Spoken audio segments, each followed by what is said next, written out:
అమ్మ మీరు శ్రీవారి సేవ సంకీర్తనతో చేస్తున్నారు, శ్రీవారి సేన అది ఎందుకు నెలకొల్పారు, దాని ఉద్దేశం?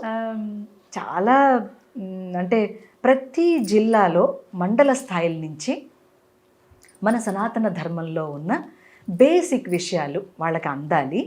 దాంట్లో భాగంగా మనం ప్రతి ఒక్కరికి మనం సేవ చేసే విధంగా, అదేదో వేరే ఇస్కాన్ సంస్థ, ఇదేదో రామకృష్ణ సంస్థ అలా సంస్థలుగా కాదు, ఎక్కడైనా సరే మనం వెళ్ళి ఒక సేవ చేయటమే. ఒక గుడి ఉంది తల్లి, ఆ గుడి మొత్తం బూజులు పట్టిపోయినాయి, ఈ శ్రీవారి సేన వెళ్ళి అంతా చక్కగా క్లీన్ చేసి వచ్చేస్తుంది. ఎందుకు క్లీన్ చేస్తుంది, ఎక్కడి నుంచి వచ్చారు, ఏమి చెప్పాల్సిన అవసరం లేదు. నేను శ్రీవారి సేనని అంతే పనిచేస్తున్నాను ఇక్కడ.